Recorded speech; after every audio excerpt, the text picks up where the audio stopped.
Organization AFRICOG, what it calls a state capture over the fight against corruption. Let's now shift gears from that and switch to other matters. And this morning we are discussing the row over the new education curriculum that is being implemented by the government. And while NAT is opposed to it, KUPPET has backed it. To discuss this further, we have in studio Jacqueline Onyango from the Kenya Institute of Curriculum Development, KUPPET's Akelo Misori, and Lawrence Njagi, the chair of the Kenya Publishers Association. We will later also be speaking to NAT Kakamega Branch Secretary, Mr. Patrick Chungani, who will be joining us by way of phone to give us the NAT stand in this situation. But before I introduce my guest, on our Twitter poll question this morning, we're asking you, do you support the rollout of the new education curriculum? Do you support the rollout of the new education curriculum? And some of your thoughts already coming in here. We have Swazi who says, yes, the curriculum should be rolled out. I trust Professor Magoha on the benefits for future generations and the economy. NAT is now becoming political. Importantly, any other interests should be secondary to the child's and our future goals. We also have one Korileni here who says what is clear is that we need change, and that is all. So let's get into this conversation. In studio with us, like I mentioned, Secretary General of KUPPET, Akelo Misori, Lawrence Njagi, and Jacqueline Onyango, who is the Senior Deputy Director at the Kenya Institute of Curriculum Development.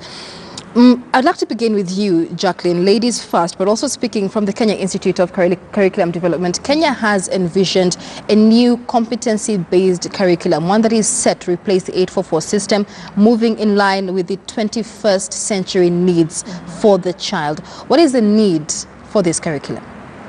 Thank you very much, Michelle. I think the need is to ensure that we can bring out the best in our children. If you allow me just to take you back a little bit, we inaugurated the new constitution in 2010. And immediately after, there was a commission that was put in place to actually realign the education system to the constitution. Absolutely. And they came out with very clear recommendations. One of those recommendations was a relook at the system, for the simple reason that the constitution envisages a child going through basic education non-stop. The current system as it is does not allow that to happen. Why? Because at the time the child gets to grade 8 or standard 8 now, we expect them to do an exam. And that exam is a make or break. You either move forward or you don't. Yes. And so when you look at us taking the 100% decision, missed out on the skills they should have got, and they need to move forward. So one of the things that we as technocrats are looking at is how do we embrace the tenets of the Constitution and allow for this education that we are supposed to be giving to our children, which is a right, given to them in the best way possible. Right. And that is why we've looked at the way we had reorganizing the curriculum. The reason why we are saying let's put less emphasis on exams is because it will allow the children time to be taught, because teachers don't have to worry as to whether the child will pass the exam or not. Progression is guaranteed.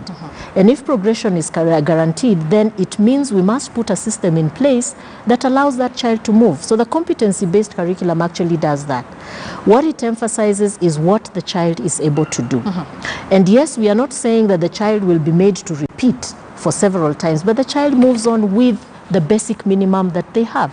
So as a curriculum center, we've done the curriculum. We are setting up the standards for the minimum that a child requires at every level. So for example, if you are in grade 1, what should you achieve in grade 1 as the basic minimum to move to grade 2? Because we must be also aware that children can never be the same. And we are not saying that the competency-based curriculum will make all children clever, because that's what Kenyans want. That cleverness and results show that you're actually successful. No. When the child comes to school, they are acquiring certain skills, and those skills are what make them move to the next level. And if we have a system that will allow them to comfortably learn without the shadow or the cloud of an exam, whether you pass or not, then these children and the teachers will be able to work better. Right. Secondly, we are emphasizing that the child is the central factor here, not the teacher. The reason being the child has come to learn, the teacher should be a facilitator. So we are asking the teachers who are already trained to move away from telling the children and allow children to. The teachers are the technicians, really, who know best how the engine of education works. What do you make of the issues that have been raised by NAT? As much as we appreciate the challenges which the new system is likely to bring, and the questions being raised by NAT, but there is one cardinal principle that we appreciate, that is required to adapt to new environment, and that is the reason for which, for example, I have learned here that we are people who have been brought up in different systems, like my friend from the Jagi has been, is the first 844 system. The people who taught him were not trained to teach 844 per se. We were the first teachers trained to teach 844 curriculum. And now, should competency-based curriculum also take off the way I anticipate, we will have so many teachers who are trained in the matrix of training, teaching in the 844 format, crossing over to teaching this. The issues and the questions which our brothers are raising are really pertinent, but not all of them are sincere per se, because we have been involved at every stage, and we have been part and parcel of the processes of seeing that we get the best out of issues which will bring or feed into us moving forward and taking the 21st century challenges head on. These are the things that the children of this century want. They want to learn in freedom, and the teachers, I think, should give them such freedom. The teachers need to be ready to facilitate the process. They need to be ready to undertake the workshops which are designed by the Teacher Service Commission, by the KICD, and so on. I think that is the way to go. And that then is the question: are teachers ready? Are teachers do they feel well equipped? Mr. Njagi, let me bring you in just a moment. In one of the concerns raised by NAT here, and even KTN News has carried out a spot check in several counties. In Vihiga County, for example, we encountered a few head teachers who decry that they do not have enough textbooks, for example, for the new curriculum. They have English textbooks and Kiswahili textbooks and mathematics, for example, but they say they do not have the entire textbooks. And what else they say is that the books are poorly edited and are full of mistakes. They want money to be sent to the school so they can buy their own books, as opposed from being sourced by a central supplier. Let's discuss this, because textbooks are a central part of the implementation of this curriculum. Thank you very much. First of all, let me remove that fallacy that there are no textbooks. For the new curriculum, grade 1, 2, and 3, as we speak, we have distributed this month only about 18 million books. It's a methodical county by county distribution. So I know, like today, by the end of today, Vihiga will have books. So if they're looking at Vihiga. But if you look at spot checks in some counties like Nyeri, Murang'a, Kiambu, Mombasa, Kisumu, Siaya, Mandera, they already have books. By 30th of this month, every child in grade 1, 2, and 3 will have every textbook they require in all the subjects. What about the allegations that textbooks are poorly edited and are full of mistakes? That's something I would like to discuss, because it has been a narrative that has been spread around by what I would like to say. People, first of all, are opposed to the curriculum. Secondly, business people who have lost out, especially booksellers, because initially this money was being sent to schools, and you can hear the insinuation from the school in Vihiga. They would like the money sent to schools, capitation, and the teacher decides what to do with the money. Now, what maybe you did see some time back some clips that were run when the then Minister Matiang'i was going to schools, and there were no books in class, yet the teachers were being given money to buy books, and the books were not there. So the allegation that books are poorly edited, first let me assure you, or assure Kenyans, that books are first approved. Any book that is in school today must be approved by Kenya Institute of Curriculum Development. So it is possible that other books will find their way, which are not approved, by the way. Like some of the ones that were doing rounds in the social media. I was impressed, because we were being accused of poorly edited books. Only to realize the book is from Egypt. The other one was from Ghana. So teachers must use, and I think that's why the government stepped in to ensure that they deliver the book themselves, the book that is approved for use in schools by Kenya Institute of Curriculum Development. Yeah. Right, I want us to bring in Patrick Chungali. He is joining us by way of phone. He is the NAT Kakamega Branch Secretary. Patrick, thank you for staying with us on way of phone. NAT is among the biggest stakeholders in the education sector and the biggest opposers of the implementation of the CBC. Talk to us about the main concerns that NAT has. Yes, thank you, Michelle Ngele. As a union NAT, we are not happy with the rollout of the CBC because we believe the government is ill prepared. One, in a summary, for any CBC to be rolled out, there must be a sessional paper. A sessional paper legalizes the document before it is rolled out. This is missing in this regard. There should be a strong involvement of major stakeholders in the education sector for them to understand the reasons why we are moving from one curriculum to another curriculum. And in regard to this CBC that we are having right now, you realize major stakeholders like NAT have not been fully involved before it rolled out.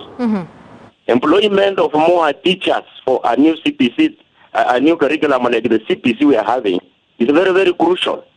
The new CBC that we are getting in Kenya right now requires only around 15 to 20 learners in one single classroom. Look at the situation in Kenya right now. We should not remain in the utopian world and cheat the whole country that the situation is okay. Our classrooms are plotted over 80 children. For the implementation of the new CBC, we require a smaller number, and the smaller number cause irrelevancy with the increase of more teachers and recruitment of more teachers. We want to say right now the situation is NAT has done a survey and a research.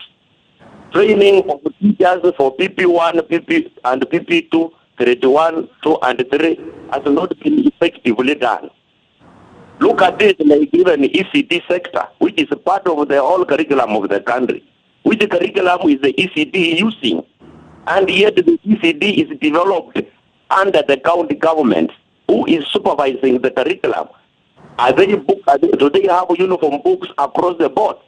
You cannot see the ECD and put it in a shambles and assume that the curriculum is working uniformly to all the children from pre-primary up to university. My friend Missouri is an academician and he should not insinuate to say anybody can just teach and implement a new CBC. No, there must be relevancy based on qualitative aspects of a teacher who is properly trained to handle a new curriculum that has so many components. Michelle Ngel, I want to tell you right now as we are talking, the duration of the teachers who are purporting to have been trained, the ones who caused some of us to be arrested recently, is only 3 days. You cannot train teachers for 3 days to implement a new CBC. The duration of training must commensurate itself to hours and days according to the educational expert research. Right. And if nobody knows what I'm talking about, let him go and ask the professors of education, not professors who are researchers. I want to say teacher preparation and professional development, the role of head teachers, the role of teachers, learners, areas, and content. The learning outcomes must be measured in a proper way. That officer from KICT who is saying the assessment will be done at a particular level. How? Let him or her explain what type of assessment measures have been put in place, how the children are going to be assessed, if it will not be subjective and biased to certain regions as we are assuming, because there is still confusion and ill-preparedness on the side of the government to roll out. That is why we are saying, let us have some time. Let us go out on a time out and say, let's remove the caps, which the CS has said they are caps. We remove them and we forge ahead before it is late. These things have failed in other countries. All right. CBC has failed in Tanzania. Right. Mr. Chungali, at the end of the day, Kenyans are in agreement that the learner, the pupil, is what is important in this issue. The NAT Secretary General, Wilson Sossion, has threatened to rally teachers within NAT to revert to the old teaching methods under the 844 system. But the spot check done by KTN News from most teachers say even teaching materials for the old 844 system are not available. So what is NAT's way forward that will not affect the learner in days to come? We agree that as much as you want the learners to undergo the new curriculum, there is lack of adequate materials, modern materials. We are not talking about materials, modern facilities that can undergo the threshold of a CBC. A CBC is different from the 844. We could couple with 844. Right now, as we're talking, there are no guidebooks in schools. There are no handbooks in schools. There are no teachers' guides in schools. There are no approved pupils' course books in schools. We have no manila, we have no chalks, we have no marker pens, we have no crayons. And even the publisher is saying some areas have received, is quoting Moranga, Mandera, and whatever. Why do you give books in piecemeal? It means already they are showing they are unable to address the new curriculum in terms of availability of material. There are no books. Even standard 4 and 4, 5, and 6 in the whole country don't have textbooks to use in their learning. We are not aware of how the children are going to be measured. Is it by their style of walking? Is it by race? And what happens if those from Western have poor? There has been no proper method of... Continue. What then does that mean for the Kenyan learner? Magoha has said the train has started moving. I want to tell you, if an electric train starts moving with huge smoke, then it is defective. You can start a project chaotically, but it will never achieve the end result. So I sympathize with Magoha. Magoha should stop being arrogant and animalistic and come to realities of Kenya. The curriculum is not about Nat and Magoha. The curriculum is about the future generations of Kenya. We need to come down before it is late so that we can agree and remove the caps that he has agreed. There are certain caps so that we can forge ahead. Right. Otherwise, we will not be intimidated. We will not be cowed. However many times the arresters were saying, no, this thing is ill prepared. All right. Many thanks for speaking to us. That is Patrick Chungali, NAT Branch Secretary in Kakamega, among the 221 who were arrested last week for failure to attend the CBC training. I want to take a short break here on News Center, but when we come back, we have a panel in the studio that will be addressing some of the issues raised by NAT and what solutions have been put down to address the current CBC stalemate. Do stay with us.